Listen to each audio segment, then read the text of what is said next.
even after I've been working with a client for a while, they might mention it like 6 months into working with them. Oh, yeah, I wasn't sore from that new workout. And actually, for me, that's a really good thing. It means the program was designed in a way that wasn't making them super, super sore. But I often have to like remind them, you don't need to feel broken to be improving. Welcome to the Smart Strength Training Podcast. I am Andy Vincent, and I'm here to delve into the science on key fitness questions. And the question for today, or the topic for today's podcast episode, which is podcast 42, is the truth about DOMS and muscle growth. So, is soreness a good indicator of progress? Because soreness is one of those things that I think we are all aware occurs with exercise, and it can be somewhat misunderstood. So just in case you don't know what DOMS is delayed onset muscle soreness. And this usually peaks around 24 up to 72 hours after training. And if anyone's ever worked out with weights, I'm sure you felt that before. You get very, very sore. It's not always the day after. It can be 2 up to 3 days later. So what causes this soreness? So we know what types of training cause the most soreness. The first is anything new, anything unfamiliar. So if you're new to exercise as a whole, then everything is new. So therefore, everything's going to make you sore. If you're a bit more used to training regularly, then it's going to be unfamiliar exercises that you reintroduce into your workout. They're the most likely thing to make you sore. Also, any type of exercise that has a big eccentric focus. So by eccentric focus, I mean the lengthening phase. You think of something like a back squat, barbell on your back, and you bend your knees and you go down towards the floor. That is the eccentric focus of the movement, or the eccentric portion of the movement. And that is the most likely portion to make you sore, as the muscles stretch out passively under load. Not necessarily completely passive, but there's that passive tension going through the muscle. So any exercise that has a large eccentric focus, so by that I mean exercises that really take you into deep muscle stretches under load. So for example, a Romanian deadlift, an RDL. If you've ever done that exercise, you'll know you get quite a big stretch on your hamstrings at the bottom of the movement. So that is a big, big stretch. It's like a maximal stretch. Whereas if you go to the bottom of a squat, you're not necessarily getting a huge stretch on any one muscle, because the quads bend, or the knees bend and the quads stretch, but they're not stretched maximally. The hamstrings won't be stretched maximally, and the glutes won't be stretched maximally. But where you might start getting more stretch is something like so thinking of a squat pattern, something like a deficit Bulgarian split squat. So if I have my back leg elevated onto a bench or a roller, and then I have my front foot slightly elevated so the ground is further away, and now I can really drop into quite maximal knee flexion, quite maximal hip flexion. That really emphasizes that eccentric focus, that eccentric portion of the movement. So any exercise that puts you into a deep stretch is also very likely to make you very sore, especially if it's novel and new coming into your workout. And then anything that you do a high level of repeated contractions. So that might mean very high rep protocols if you're doing 20, 30 reps of a particular exercise, or if you're doing a exercise program where you're doing a lot of the same movement patterns. So go back to that squat, for example, that bends the knee. A leg press also bends the knee. So too does a lunge and does a leg extension machine. So if I did all 4 of those exercises in the same workout, it's going to make me very, very sore. Going to create a lot of muscle damage. So that soreness comes from the damage, because we're creating localized inflammation. There's going to be stress on the connective tissue, and we're going to have sensitized neuroreceptors. So we're going to have pain receptors that are going to be kind of switched on because of some of that inflammation pressing on the nerves. But it's important to state that as much as we understand what causes muscle damage, the types of training, we can see muscle damage very clearly after training. This delay that we get, this 24, 48, up to 72 hours after, there's more question marks over why the soreness could actually start 72 hours after training, when we can see from the research that most of the sort of tissue repair is going to occur in the first 24 hours, which we'll get onto in a moment. So there is this little bit of it's not necessarily a complete misunderstanding, or not misunderstanding, but it's not completely not understood.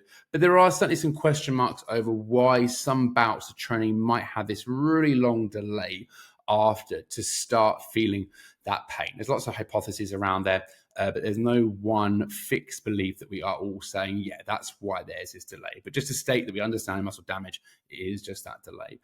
So DOMS as a whole in the fitness training space is generally quite misunderstood. It's probably getting a little bit better these days, but we still see pain soreness equals growth, whereas this cultural belief that if you're sore, it means you've damaged the muscle and it's building, and if you've not sore, then you've obviously not trained hard enough. And I think a lot of this stems from when you're new to exercise, you get all the kind of early newbie gains where anything you do, you get stronger, you'll see muscle being built because everything is like novel. It's a novel stimulus placed upon the body. So in those early months and years, you'll naturally be ingrained into realizing you get sore, and then that builds muscle. So it kind of sort of stems from those early days. But there's also that kind of like no pain, no gain mentality that you see across social media. And as I go through this podcast episode, I'm going to really put that to bed to realize that's a very false misunderstanding of really muscle damage and how muscle is built.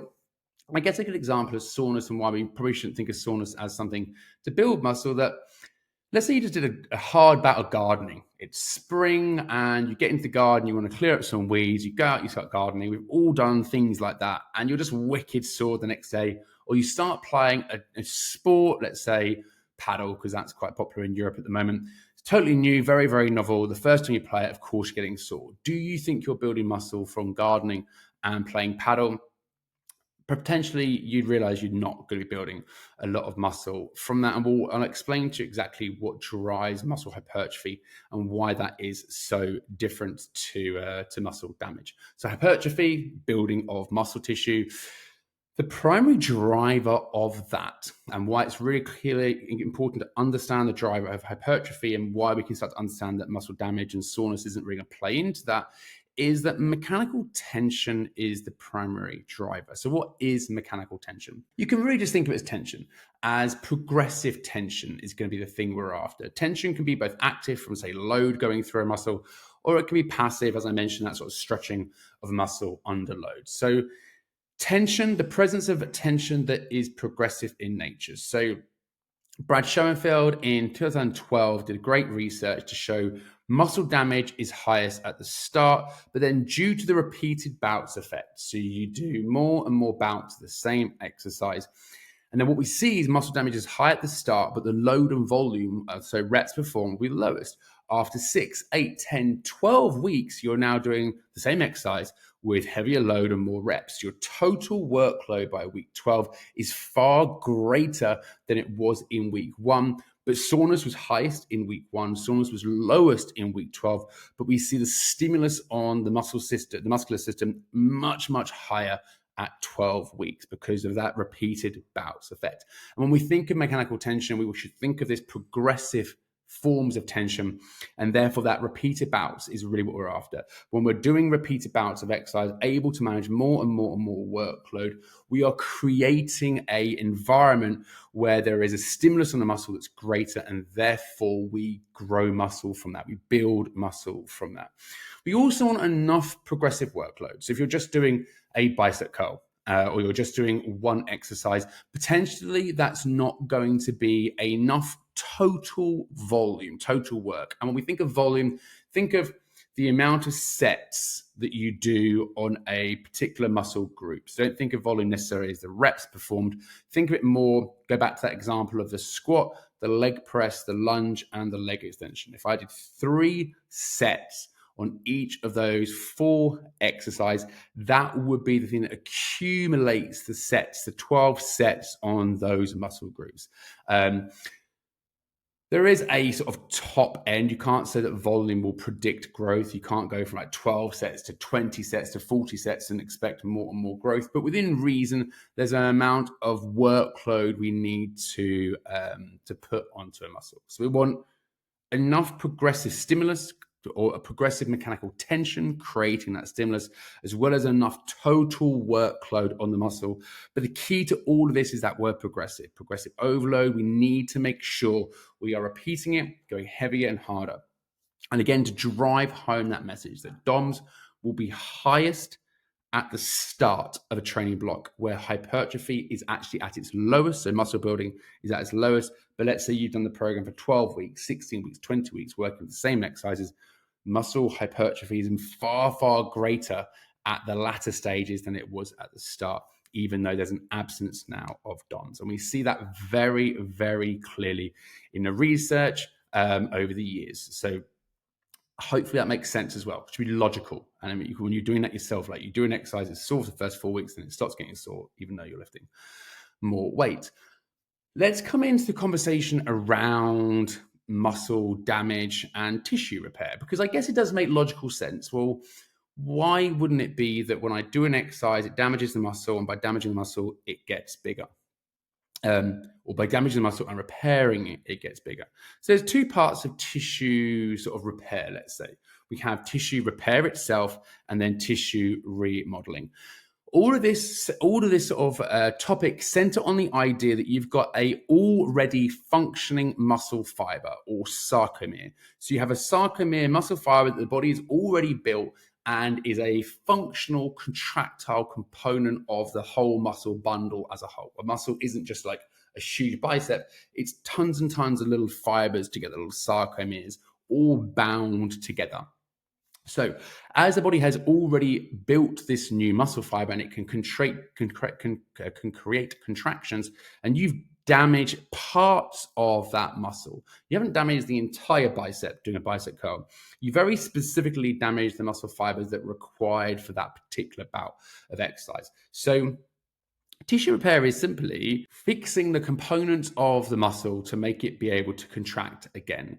Tissue remodeling is when you damage the muscle so badly that the entire structure of that sarcomere needs to be remodeled.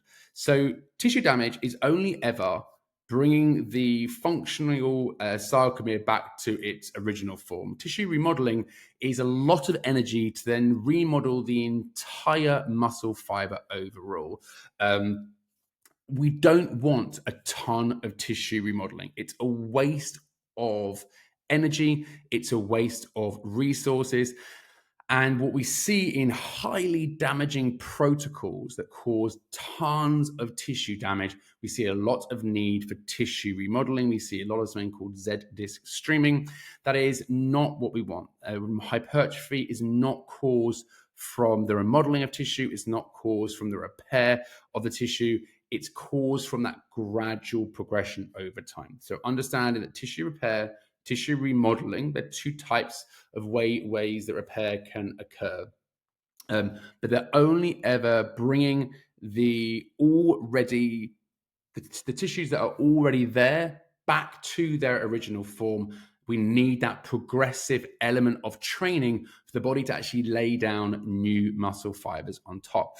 And why excessive muscle damage can be a problem, or excessive soreness can be a problem, is it reduces force output. So therefore, if you should notice yourself, if you've done a workout and you're super sore from that training session, people always say to me, Andy, should I train again if I'm sore? Well, you can train, but potentially depends on what you're doing in that workout, that you could have a big force output reduced. And also, like, for example, if my quads are super sore and I'm trying to do RDLs, so Romanian deadlifts, so that's the back of the legs, but my thighs, the front of the legs, they're sore, it's just distracting, like just sort of behaviorally in a training environment. If I'm super sore on one side of the joint and I'm trying to do the other side of the joint, even if it's not even the next day, it might be the day after when that soreness really kicks in, that could be enough to just distract me and I can't push the exercise quite as high. Potentially that might make you compensate as well. If I can't quite do the exercise with the technique I want, because of that soreness, I could compensate. You could argue, don't necessarily believe this to be true, or there's certainly not research to back this up, but you could argue that might increase your overall injury risk. And ultimately, why most people train is going to center around feeling good, maybe wanting to lose some body fat. So therefore my overall activities are really high. If I want to build muscle and build strong, I need to train repeatedly and push hard. So all of those things, if I'm really sore and I'm trying to make someone feel good, like, hey, Andy, I'm training with you because one of my main goals is I want to feel energized, feel good.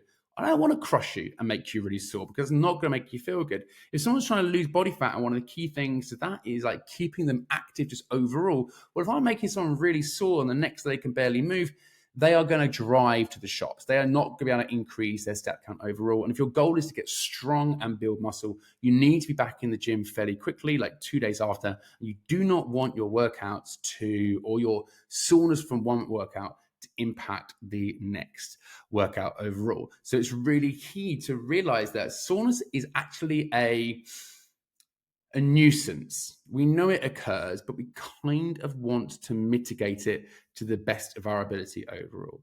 So again, just to sort of touch on those factors, that we know that novelty is going to make you more sore. We know that that eccentric workload and that high level of contractions, but we also know from research that poor sleep, dehydration, and not enough fuel, so low energy intake, can affect soreness as a whole, or certainly can affect someone's perception of soreness. Sleep's always a really interesting one. Sleep, stress, the perception of pain. There's this very complex interplay. Soreness isn't just a muscle is damaged, therefore it's sore situation. We know that sleep, high stress environments, like people going through a lot of emotional stress, are gonna feel pain potentially at a greater amount throughout a high stress situation. So most of my audience are women. So women may be going through the menstrual cycle. Potentially soreness might feel greater at different parts of the cycle. So we also just want to make sure that we understand that soreness is a part of the pain response, and therefore it is quite a complex topic overall. We can say what we know creates the most muscle damage, but then over on the side of how soreness is actually felt, that's quite variable based on the individual. So we know that soreness isn't something we care about anymore. It certainly isn't a proxy for a good workout. If I'm not sore, didn't mean I worked hard. But what are some really important things that we can look at if we want to get better, if we want to build muscle and get stronger? So of course, the load that you lift is going to be key. I mentioned that progressive overload is the key focus overall. We want to be getting stronger. Of course, we're not always going to lift more weight. I've touched on this on a video already, or a podcast episode already. Volume is another thing that we can increase. So we can increase the reps performed per exercise. We can also increase the total amount of hard working sets on a exercise. RPE, so your rating of perceived exertion, or also you can flip it and think of RIR, so repetitions in reserve. So if you're doing your RDLs and you get to a point it's pretty tough, your technique is on the edge of breaking down on your last 1 to 2 reps on your final set, you might not want to change anything and just work on over the next few weeks, just getting your RPE score down. So at first it feels like a 10 out of 10, really tough, like really close to your absolute limit. You do it for a couple of weeks. Okay, now it feels more like a 9, it's starting to feel a little bit easier. You do it for a few more weeks, it starts to feel like an 8, feels pretty comfortable, then you go up in load or volume. So you can use RPE or RIR, so repetitions in reserve. So if I was doing that over 4 weeks with a RIR scale, at first it might be a 0 RIR. I can't do any more reps. 2 weeks later, it's more like a 1 RIR, which would then be close to like a 9 RPE. Or then a few weeks later, you might take it down to a 2 RIR, which would be more like an 8 RPE. Hasn't going to be perfect, but just understanding you can sit with the same exercise, same reps performed, and then just make it feel easier before you go up.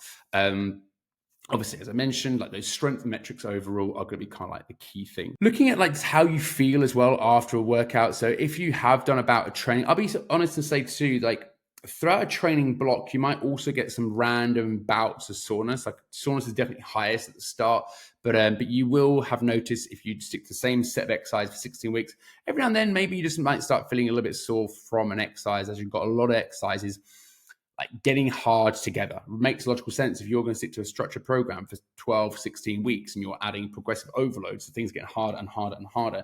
You're going to have maybe, let's say you do 20 exercises per week. You're going to have 20 exercises right up on your limit. So you're going to start noticing like tiredness overall. So it's important sort of like to think about how you feel after a workout and just making sure you're recovering from your sessions. And again, things like nutrients, I'm going to talk mainly about the exercise components here, but getting enough dietary protein in, getting enough dietary calories in is also really important for this overall. As I touched on, also like thinking about that technique, I did the RDL, forms at the breakdown. My RPE score was a 10 out of 10, maximal effort. And then as I brought that RPE score down to more like a 9 and an 8, now actually I'm able to have better technique. I'm able to move more efficiently overall, which is really important. And obviously for most people, if there are body composition goals as well, then you can have measurements around that too. So you can maybe doing photos, circumferences, that kind of thing, if that is going to be the kind of goal that you're aiming toward. As long as soreness kind of gets thrown out the window effectively, and that we focus more on the outcomes that we're after and things actually that are worthwhile tracking. And one of the things I come across a lot working with clients, always new clients, when they sort of feel almost disappointed potentially that they're not sore. So one of the things I will do with a client is I will build a program in a way that mitigates soreness. I don't want them to be sore. I mentioned the example of doing a squat, leg press, lunge, leg extension in the same workout. I would consider that to be a very ineffective program. A, because it creates lots of soreness. Also because the patterns of movement are quite similar. You're training the same muscle group. So by the time you get to the third exercise that trains the knees, you're not able to push your max. And we mentioned that mechanical tension, that progressive form of training, is the best or is the most important thing to focus on. So if someone structured a workout in a way that you're just doing a lot of the same stuff, it's very hard to see a high amount of mechanical tension in the last 1 to 2 exercises if they're doing 4 exercises that are quite similar. So I just wouldn't do that in my programming. And for a client that's used to getting wicked sore at the start of a training program, then all of a sudden I built a program that is sore, a little bit sore, but not crazy sore, and then more sort of full body sore rather than like just quads in bits. There's some education that's needed there. Like that soreness really doesn't mean progress. And that is quite a hardwired, or certainly it's a belief system that a lot of people have quite ingrained in them. Even after I've been working with a client for a while, they might mention it like 6 months into working with them. Oh yeah, I wasn't sore from that new workout. And actually for me, that's a really good thing. It means the program was designed in a way that wasn't making them super, super sore. But I often have to like remind them, you don't need to feel broken to be improving. And that's really, really key because again, I mentioned it already, that no gain, no pain, no gain sort of philosophy and mindset really is there. I don't know if it will ever go in parts of the industry as much as the social media is getting better at talking about soreness as a whole. And again, just to sort of like wrap up, if you understand mechanical tension in the sense that we want this progressive form of training, so therefore your metrics and your consistency, consistent skill practice of the same exercises over sensation, because sensation like pain or how much you feel a muscle burning in a workout, all that stuff is borderline irrelevant. And people get so attached to feeling the burn, playing after the workout, crushing sessions, walking out in a puddle of sweat because that's what the industry's told them is what an effective workout is. And that's not true. It's often what's holding people back. They do a lot of poorly designed workouts that are just not efficient, that aren't set up to be able to progressively overload mechanical tension. And that's key. So which is why it's so important to drill home this message, because soreness, sensation, all the things that a lot of people sort of focus on is actually not what's going to give them results overall. So hopefully that now makes sense. If you want help creating a program that's really going to be optimized to build muscle and to get you results, then I am available for online personal training.